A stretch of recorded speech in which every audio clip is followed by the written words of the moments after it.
बेचारा मुस्तफ़ा आमिर तो चला गया, लेकिन जाते जाते वो इतने ज़्यादा इंकशाफात कर गया कि आज तक ये इंकशाफात होने का सिलसिला जारी है। और आज भी मैं आपसे एक बहुत बड़ा इंकशाफ शेयर करने जा रहा हूँ। अब दुआ अल्लाह ताला से ये है कि उस मकतूल मुस्तफ़ा आमिर को अल्लाह ताला जन्नत में आला मकाम अता करे, उसकी जो कोताहियाँ थी उसे बख्श दे। अब उसने अपनी मौत से इतने राजों से पर्दा अफशां किया, इतने राजों से, कि पूरा पाकिस्तान हिल के रह गया। मंशियात के मामला चलते आए, मंशियात फरोशी, बड़े बड़े लोगों के नाम आए, स्कूलों कॉलेजों में मंशियात फरोशी, हवाला हुंडी का कारोबार, वो भी अब सामने आ गया। फिर ये शख्स जो है वो इतना तेज होशियार था कि ये अपने कॉल सेंटर्स के जरिए गोरों को अमेरिका में बैठे हुए जो है ना वो मामू बनाता रहा। ये भी मैं आपसे शेयर करूंगा कि कैसे। सबसे पहले तो ये बात करेंगे जी कि हवाला हुंडी और क्रिप्टो करेंसी का जो केस है समेत ये मुख्तलिफ माली बदनवानियों के केसेस के अंदर मुलव्विस निकला है। इसके दो मुलाजमीन के नाम पर इसने बैंक बना रखे थे, बैंक में अकाउंट्स बना रखे थे, और उन अकाउंट्स को ऑपरेट ये करता था, और बड़ी बड़ी रकमें जो है उस अकाउंट में आती थी और निकाली जाती थी, जिस के बाद में इसको चेंज करा के ये क्रिप्टो करेंसी के अंदर करा लिया करता था। और ये जो बड़ी बड़ी गाड़ियां, करोड़ों रुपए की जो गाड़ियां हैं, ये बेसिकली उस पैसे से खरीदी जाती थी। उसके बाद एक और धंधा, वो ना गंदा है पर धंधा है, एक और गंदा है धंधा है।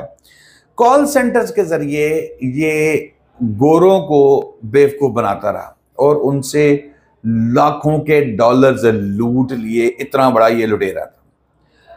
कॉल सेंटर का नाम आपने सुना होगा, आपके ज़हन में मुख्तलिफ कॉल सेंटर्स का जब भी आता है तो आता है कि ये शायद लोगों की प्रमोशंस के लिए एक गोरों को अपने कॉल सेंटर्स के जरिए बेवकूफ बनाता था। कॉल सेंटर्स में मुझे भी इत्तेफाक हुआ एक दफ़ा बैठने का, जब हम बोल टीवी में थे तो उनके साथ ही उनका एग्जैक्ट के नाम से एक कॉल सेंटर चल रहा था। अब वहाँ पर हमारा फेस इस तरफ को होता था तो बड़ा ज़बरदस्त, कोई अरबी बोल रहा है, कोई उर्दू बोल रहा है, कोई इंग्लिश बोल रहा है। अच्छा, जब हमने फ्रंट पे उनसे बात करनी तो वो हमारे साथ पंजाबी बात कर रहे हैं, उर्दू में बात कर रहे हैं। लेकिन जैसे ही हमारा फेस इधर होना, किसी की कॉल आनी, अंग्रेज से कमाल, अंग्रेज में अंग्रेजी, अरबी, हर जुबान। पता ये लगा कि ये उन ममालिक के लोगों को उस तरीके से उन्हीं की जुबान में सेटिस्फाई करते हैं और वो समझता है कि शायद कोई गोरा ही बैठा हुआ है। अब यहाँ पर भी कॉल सेंटर के जरिए इस बंदे ने नौसरबाजी ये शुरू की कि वहाँ से गोरों को फ़ोन करवा के उनके कार्ड नहीं होता जैसे हमारे पाकिस्तान में आता, आपका एटीएम नंबर है, आपकी माँ का नाम क्या है, आपका नंबर क्या है, बताएं, बैंक वेरिफिकेशन कर रहे हैं। गोरा भी आखिर इंसान है जी, वो भी फंस जाता है। ये उसके पैसे लूट के, हैवी पैसे लूट के यहाँ पर इस्तेमाल करते थे। और ये गाड़ियाँ जो थी 3 करोड़ रुपए मालियत की, ये भी वहीं से मंगवाई गई थी। और अमेरिका में जैसे एक कंपनी भी इन्होंने बनाई है हवाला हुंडी से मुताल्लिक की, अमेरिका में भी कंपनी बनाई है। मतलब जो दो नंबर काम ये कर सकते थे इन्होंने किया। अच्छा जी, फिर $4 लाख माहाना से क्रिप्टो करेंसी खरीदता था, ठीक है ना। अब ये यहाँ पर महीने की ये, अब उसकी आमदनी जो है ना वो 4 लाख $5 लाख थे महीने के, और उसकी ये क्रिप्टो करेंसी खरीद लेता था। और उसके बाद फिर ये लग्जरी गाड़ियाँ और ये वो सारी चीज़ें इनसे खरीदता था। फिर ये मैं सारी बात कर रहा हूँ अरमगान की बात कर रहा हूँ, जो मुस्तफ़ा आमिर का कातिल है। और ये मेरे ख्याल में अगर देखा जाए तो ये पाकिस्तान की इस तारीख का सबसे बड़ा स्कैम इस तरह बन जाएगा कि एक बच्चे मुस्तफ़ा आमिर का कत्ल होता है, उसके कत्ल के बाद ये मामला शुरू हो जाते हैं। मंशियात आ गई, बड़े अमरा के बच्चे आ गए, फिर ख़वातीन आ गई, लड़कियां आ गई, मामला चलते रहे, हवाला हुंडी आ गई, फिर कैलिफोर्निया से मंशियात की स्मगलिंग, एक दुनिया का बहुत बड़ा मंशियात का रैकेट जो है वो बेनकाब हुआ। ये सारी चीज़ें जो हैं वो चलती आई। और फिर वही बात कि ये तमाम इंकशाफात ना होते अगर मुस्तफ़ा आमिर की जान ना जाती, तो ये मामलात जिस तरीके से चल रहे थे उसी तरीके से खामोशी से चलते रहते।